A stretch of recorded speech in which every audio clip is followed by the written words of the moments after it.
Welcome back to the Paranormal State, Washington, and UFO UAP. With Makāula Nakae, a lifelong experiencer and ET contactee since 1990. Today's episode, 1949, Project Grudge. The architecture of denial, the mandate of managed reality. Following the internal collapse of Project Sign, precipitated by the rejection of the estimate of the situation, the U.S. Air Force did not simply terminate its investigation of UFOs.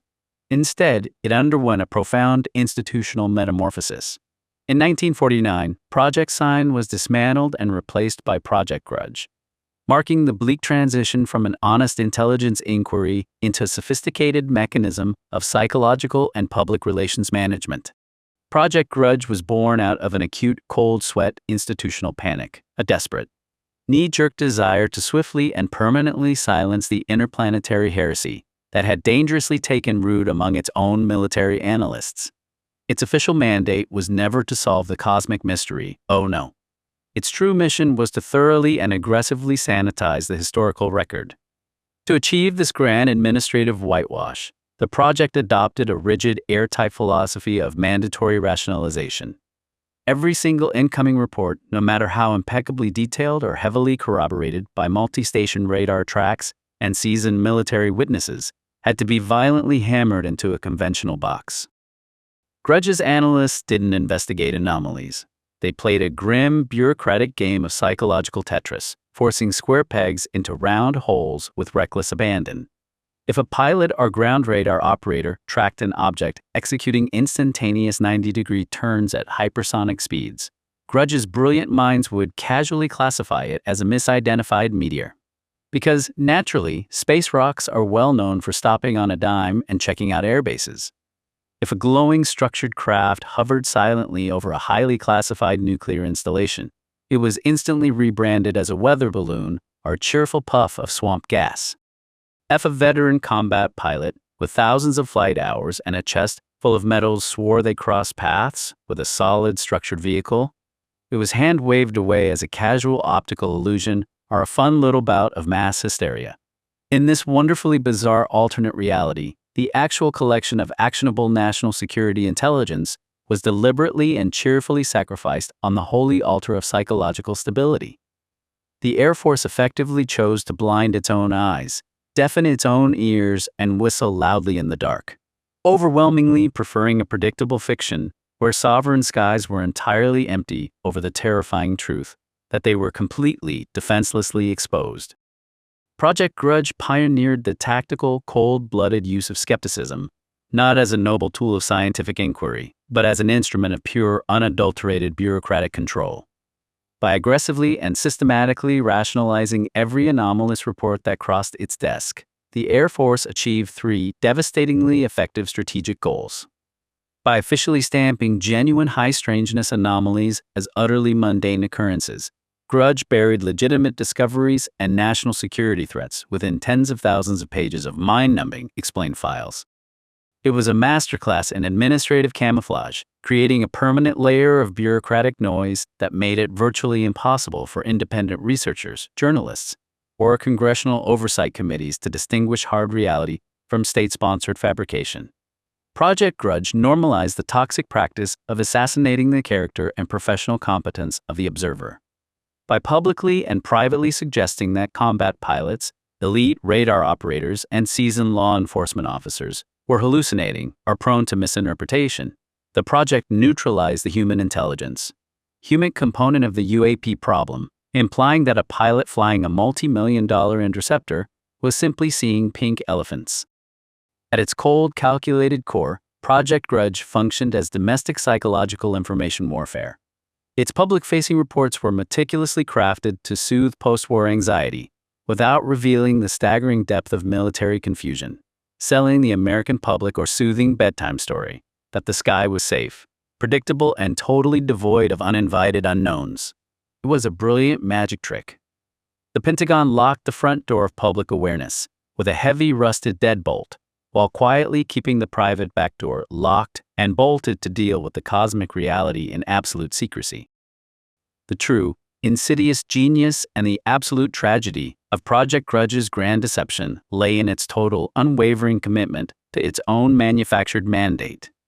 Analysts weren't just subtly nudged away from unorthodox conclusions with a polite wink. They were actively discouraged from hunting for overarching patterns and severely punished for even suggesting anomalous explanations.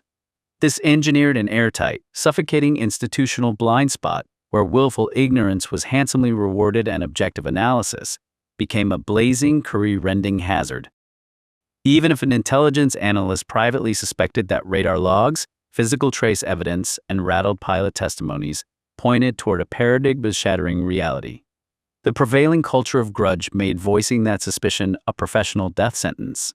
Security clearances, rapid promotions, and lifelong military standing depended entirely on towing the party line.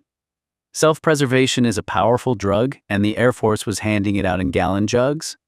Grudge successfully weaponized pure bureaucracy to cement a foundational, unfalsifiable dogma within the military lexicon: UFOs do not exist. This ideological bias was poured so deep into the concrete of military culture that it outlived its creators, metastasizing into Project Blue Book and enduring through the academic sleight of hand of the Condon Report in the late 1960s. By hard-coding denial into the foundational DNA of its intelligence apparatus, the military achieved the ultimate bureaucratic magic trick. It didn't just lie to the American public, it successfully lied to itself. By forcing a brutal, unyielding campaign of aggressive rationalization onto every incoming military report, Project Grudge did vastly more than merely hide the truth from public view. It systematically fractured, poisoned, and lobotomized the scientific record of the entire 20th century. When modern researchers, historians, and intrepid investigators open dusty archival boxes from the 1949 to 1952 era today, they aren't looking at an objective, dispassionate scientific study of anomalous aerial phenomena.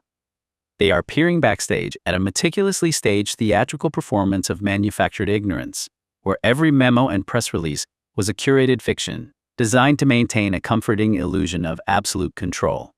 Project Grudge successfully forged a bulletproof public facade of unimpeachable skepticism and breezy dismissal, a psychological shield that ossified into the permanent default operating setting for the United States government's entire relationship with the UAP phenomenon for the next 70 years.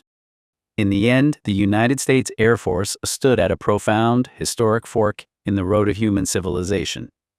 Down one path lay the terrifying, messy, and humbling reality of a vast, teeming cosmos filled with an intelligence they could neither command, negotiate with, nor fully comprehend. Down the other lay the warm, padded safety of a manageable, comforting lie. They chose the lie. They locked humanity out of its own cosmic reality, substituting a fabricated cartoon of a lonely universe for the real, bleeding-edge truth. And we have been trying to pick the lock ever since. History is usually written by the victors, but the history of the mid-20th century was expertly ghostwritten by a committee of bureaucrats terrified of looking up.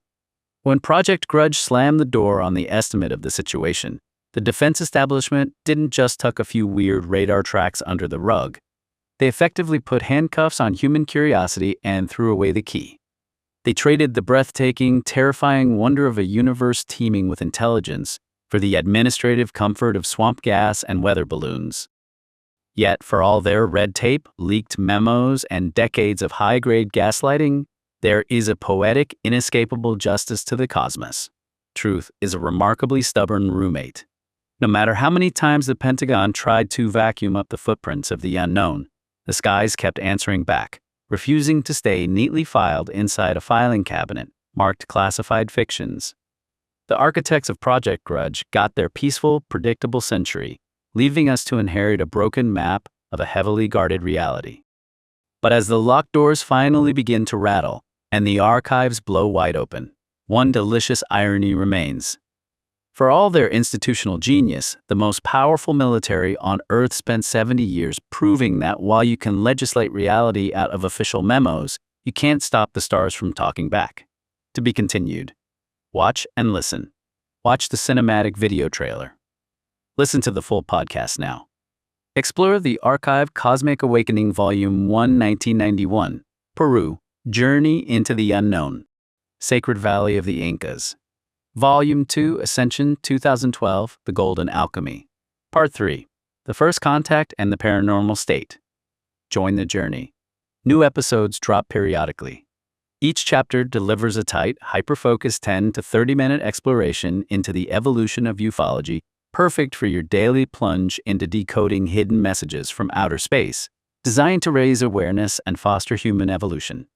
Subscribe to support your inner development. Thumbs up to help push our channel through the algorithm. Comment below. Share your thoughts on today's episode.